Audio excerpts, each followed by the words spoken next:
Aprender inglês ou qualquer outro idioma, no fundo, é um ato de vulnerabilidade que exige coragem.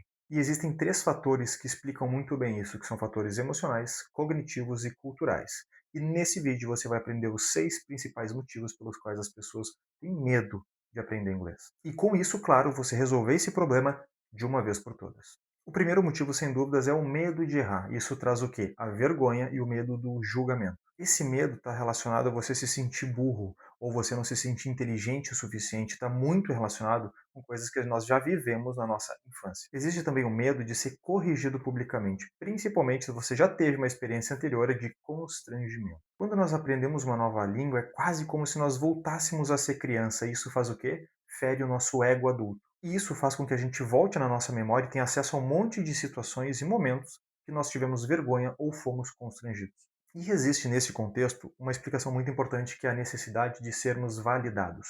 Todo ser humano precisa se sentir validado para que se sinta uma pessoa boa, para que seja uma pessoa decente, uma pessoa honesta, que tem valor, uma pessoa que tem capacidades, que sabe fazer as coisas da melhor maneira. Isso, inclusive, é uma questão histórica. Desde os tempos mais primitivos, ser aceito pelo grupo significava sobreviver. E ser rejeitado era sinônimo de risco, solidão, fome ou até mesmo a morte. Por isso, no final das contas, o nosso cérebro ainda associa não ser aceito com risco. E por isso, no final das contas, que o nosso cérebro associa o julgamento com o risco, com a ameaça. O cérebro pensa assim: se eu errar aqui, eu vou ser excluído. Mesmo que isso não seja verdade, o sistema límbico age como se fosse. Um outro ponto que é muito importante que é a construção da nossa identidade. Nós não nascemos com uma identidade completamente formada. Ela acaba sendo construída muito pelo olhar externo, o olhar do outro, principalmente na infância. A questão toda é que no início as crianças olham para os pais para entenderem se elas são boas, se elas são dignas de amor, de carinho e da atenção dos pais. E se esse olhar dos pais acaba sendo muito exigente, crítico ou ausente, a criança cresce tentando conquistar a validação o tempo inteiro, mesmo na vida adulta. Ou seja, falar inglês errado é como se ativasse no nosso cérebro aquela questão de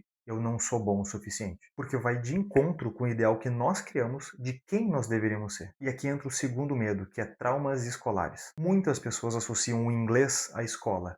Medo, pressão, cobrança, avaliação. Professores que acabavam cobrando a perfeição do aluno, mesmo naquelas matérias que eles não gostavam ou não iam tão bem. Se na infância você se sentiu humilhado ou ridicularizado, pode ter criado uma barreira emocional que dura até os dias de hoje. Todas as vezes que você lembra disso, você acaba se bloqueando. O terceiro pilar é o perfeccionismo, que ela serve como uma armadura emocional, que nada mais é do que uma forma de se proteger. É como se a tua mente dissesse: se eu não deixar brecha, ninguém vai me ferir. Se eu for perfeito, ninguém vai me criticar, julgar ou abandonar. E ainda existe a ideia de que só dá para falar inglês se for fluente, pronúncia avançada e vocabulário vasto. Ou seja, não é verdade. Isso acaba gerando o quê? Uma paralisia. A pessoa prefere não tentar do que tentar e falhar. O quarto medo são crenças limitantes. Coisas do tipo: inglês não é para mim, eu não tenho facilidade para aprender, eu tô velho demais para isso, a minha memória é tão ruim. Essas são apenas algumas ideias que a gente fortalece para justificar nossa falta de ação ou de resultado para aprender inglês.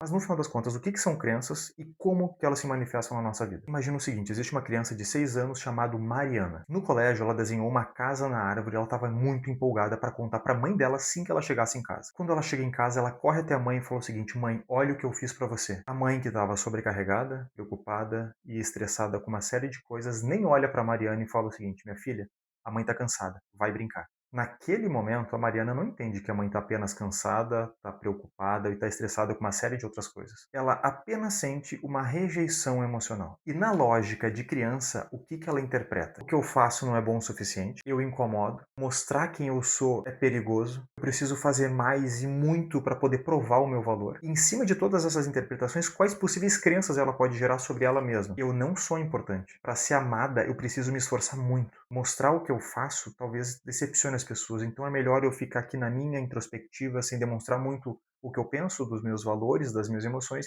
e aí eu vou estar mais segura. Essas crenças, obviamente, elas se instalam na nossa inconsciência, nós não escolhemos isso. Só que a grande questão é que essas crenças determinam quais são os nossos comportamentos. e isso se arrasta pro resto da nossa vida. E com a Mariana, o que pode acontecer na vida adulta quando ela tem essas interpretações? Ela pode se tornar perfeccionista para ser validada, ela pode desenvolver uma dificuldade em celebrar as próprias conquistas, se sentir culpada quando descansa ou recebe elogios, ter medo de se expor ou falar em público e atrair relações onde ela precisa muito provar o próprio valor. Tudo isso por um único acontecimento que gerou uma marca emocional forte o suficiente para ela criar interpretações de quem ela é. E sabe o que é o mais curioso? A mãe talvez nem lembre desse episódio, mas para Mariana, aquele segundo de desconexão emocional se tornou um grande marco interno na emoção dela. E o quinto medo é a comparação com as pessoas. Ver alguém que fala inglês fluente pode gerar admiração, mas também frustração e autocrítica. O problema é que a comparação ela mata o nosso progresso individual, porque na comparação eu olho para mim como sendo menos, como alguém muito distante daquela pessoa que é boa. O que a gente precisa entender é que a comparação por si só não faz nenhum sentido. Você é uma pessoa única, com objetivos únicos, experiências únicas, e você não pode se comparar com alguém que não tem exatamente as mesmas coisas que você. O sexto e último medo é falta de um propósito claro. Sem um motivo emocional que seja forte o suficiente, a motivação não sustenta o esforço do aprendizado. Porque você realmente quer falar inglês. O que você vai conseguir com isso? O quão bom será você ter conquistado isso? Você precisa dessa inspiração para ultrapassar os teus medos. É esse senso de inspiração que faz com que você acorde todos os dias, mesmo não querendo aprender, para que você se esforce.